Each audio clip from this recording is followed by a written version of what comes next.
기출문제 해설 6번째 시간입니다. 오늘은 올해 수능인 2025학년도 수능에서의 기하 문제를 풀어보도록 하겠습니다. 전체적으로는 쉬웠다는 평이 많은데 과연 그런지 한번 볼까요? 첫 번째 문제입니다. 벡터에 대한 간단한 계산 문제네요. 벡터의 성분 표현에 대한 공식을 떠올릴 것도 없이 바로 계산하면 됩니다.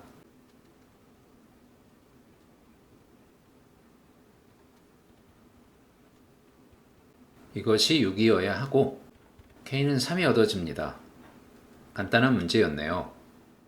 두 번째 문제입니다. 2차 곡선 중 포물선에 대한 문제군요. 일단 포물선의 표준형을 생각할 수 있습니다. 그런데 꼭지점의 좌표가 1,0이니 포물선을 평행이동해도 되고 포물선의 여러 성질을 사용해서 풀어도 되겠습니다. 여기에서 사용할 수 있는 포물선의 성질은 초점이 있고 준선이 있다고 했을 때 꼭지점은 정확히 중점입니다. 따라서 이 포물선의 초점은 3,0이 되어야 하는군요. 이 간격이 P에 해당합니다. 따라서 포물선의 방정식을 구할 수 있겠고 3,A를 대입합니다. 양수 A는 4가 얻어지는군요. 간단한 문제들이었고요. 그 다음 세 번째 문제입니다. 내분점, 외분점에 대한 계산 문제네요. 두 점 AB가 주어져 있을 때 A, B를 M 대 N으로 내분한다, 외분한다 했을 때 A, B, M 대 N 순서대로 써놓고 엇갈려 곱하면 됩니다. 둘 다 A, B를 3대 2로 내분하거나 외분하는 상황이니 3대 2를 순서대로 써놓고요. 먼저 내분의 경우에는 덧셈입니다. y좌표도 구해지겠고 두 번째로 외분의 경우에는 식은 같은데 마이너스로 연결하면 되겠죠.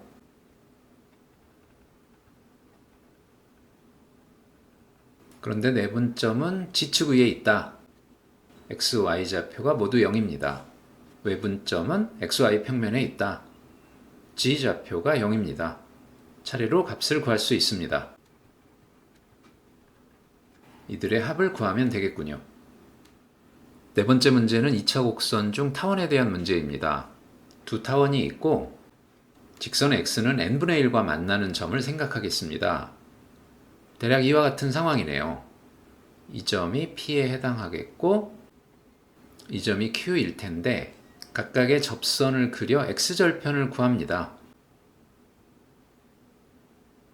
역시 대략 이 정도 상황이 됩니다. 원하는 계산은 x절편만이 필요하군요.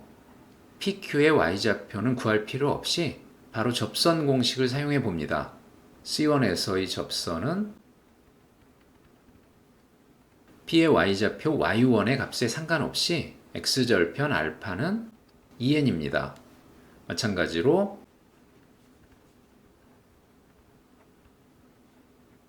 베타도 구해집니다. 간단한 계산으로 마무리 지을 수 있습니다. n은 4부터 10까지의 자연수 모두 7개네요. x절편만이 필요하기 때문에 구태여 불필요한 계산 없이 바로 x절편을 구할 수 있고 쉽게 답을 얻을 수 있습니다. 조금 부담스러워 보이는 공간 도형에 대한 문제입니다. 일단 감이 잡히지 않으니 주어진 정보들을 그림에 표시하면서 방향을 잡아보도록 하겠습니다. M은 BC의 중점입니다. 직선 BC와 AMD는 수직하네요. 길이를 표시해 놓고 그랬더니 높이 AM을 구할 수 있는 상황이네요.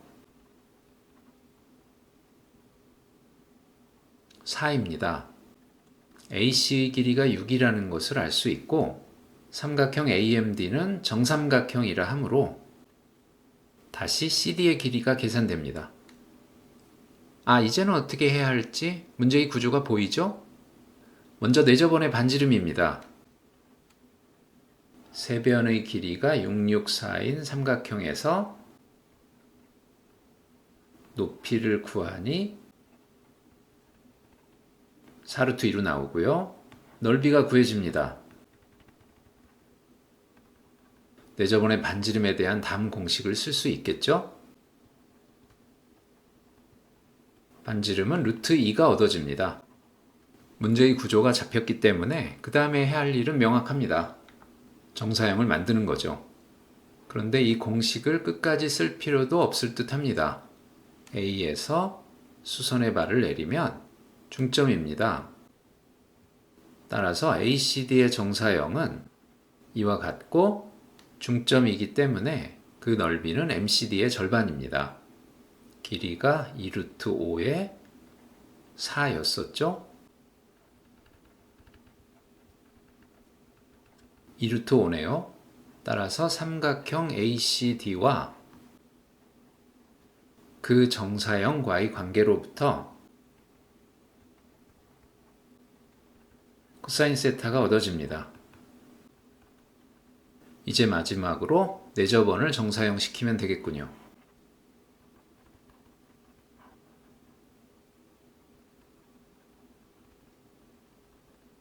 4분의 루트 10파이입니다.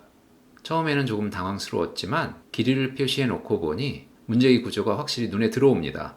간단한 계산으로 결과를 얻을 수 있었군요. 28번 문제입니다.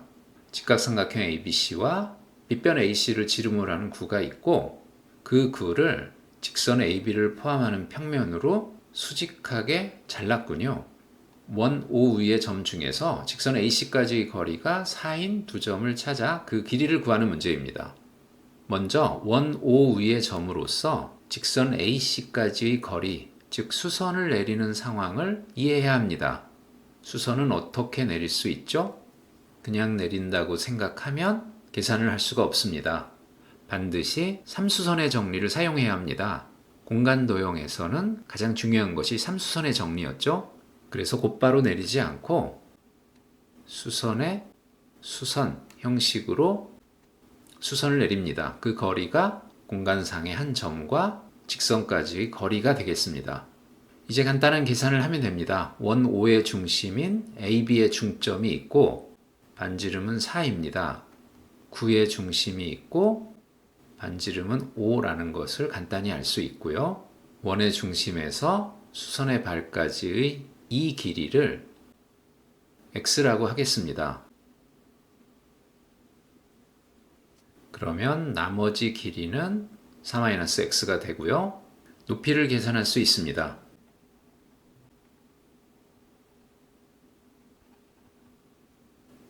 그 다음은 이 길이를 구합니다.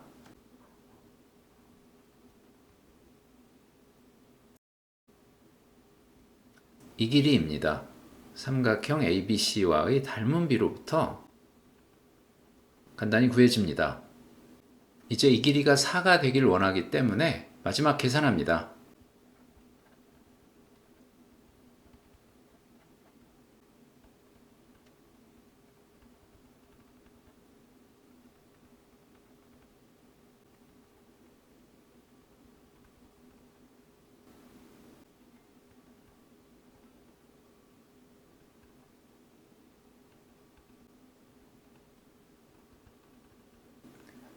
x는 2분의 3이 얻어지는데 구해야 할 최종적인 길이는 이 길이의 2배죠? 거리가 4인 점이 여기 하나 있다면 대칭적으로 이 위치에도 똑같이 있을 것이기 때문입니다. 따라서 구하는 최종적인 답은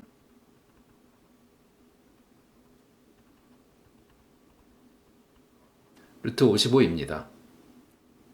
단답형 문제입니다. 29번은 쌍곡선에 대한 문제네요. 쌍곡선에 대해서 초점이 있고 길이가 같도록 직선 PF' 위에 Q를 잡습니다. 삼각형 PFQ의 넓이를 구하는 문제입니다.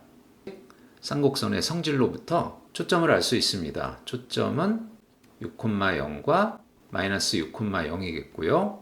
일정한 거리의 차이는 지금의 경우 2가 되겠네요. 그림에 표시해 보면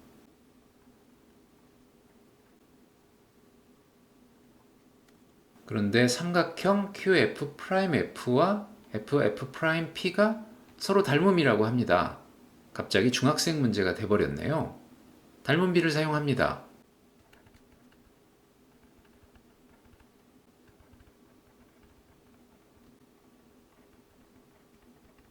방정식도 간단히 풀립니다.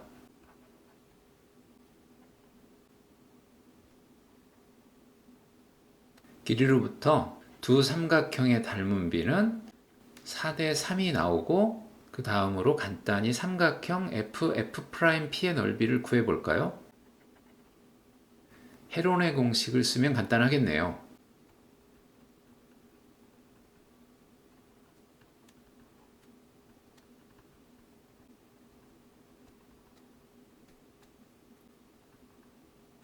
(14루트 5입니다) 그러면 3에 해당하는 삼각형의 넓이가 14루트 5이기 때문에 삼각형 PFQ의 넓이는 즉 비율상 7에 해당하는 넓이군요. P 더하기 Q는 107이 나옵니다. 마지막 문제입니다. 여기까지 문제들을 푸는데 많은 시간이 걸리는 문제는 없었기 때문에 30번은 조금 여유 있게 접근할 수 있긴 하겠네요. 내적의 최대 최소를 구하는 문제입니다. 한 변의 길이가 4인 정사각형 ABCD에서 관계식을 만족하는 점 X의 도형을 찾습니다. 각각 제곱을 해볼까요?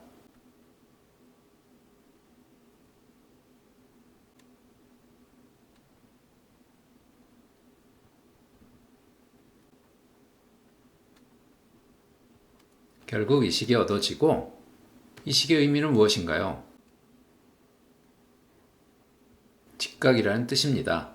BC를 직각으로 바라보고 있으니 원이네요. 도형 S는 BC를 지름으로 하는 원입니다.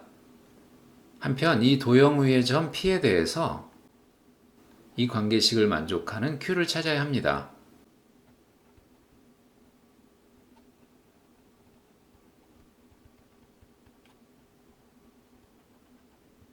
이와 같이 식을 변형할 수 있겠죠? 내분점이네요. 선분 BD에 2대1 내분점입니다. 2대1 내분점을 바라보는 벡터의 4분의 3. 2대1 내분점을 2라 하겠습니다. Q는 결국 1만큼 떨어져 있는 점이군요. 비율상으로 말이죠. 따라서 Q의 자취는 2를 중심으로 하여 원 위의 점들을 4분의 1만큼 잡아당긴 점들의 자취가 얻어지겠네요. 결국은 원이 얻어지는데 이제 중심과 반지름을 구할 수 있습니다. 좌표를 정하겠습니다. 그렇다면 도형 S의 중심은 2,0이고 2의 좌표는 2대1 내분점 3분의 8, 3분의 8로 구해집니다. 전체적으로 이 원 S를 2를 중심으로 하여 4분의 1 크기로 잡아당긴 것이니 4대 1로부터 3대 1 내분점 공식을 적용하여 새로운 원의 중심을 계산할 수 있습니다.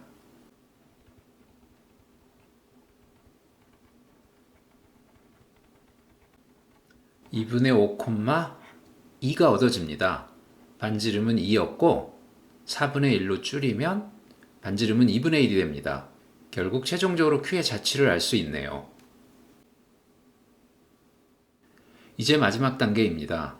Q의 자취를 알았기 때문에 내적을 구할 수 있습니다. 더구나 그 자취가 원이었기 때문에 분해합니다.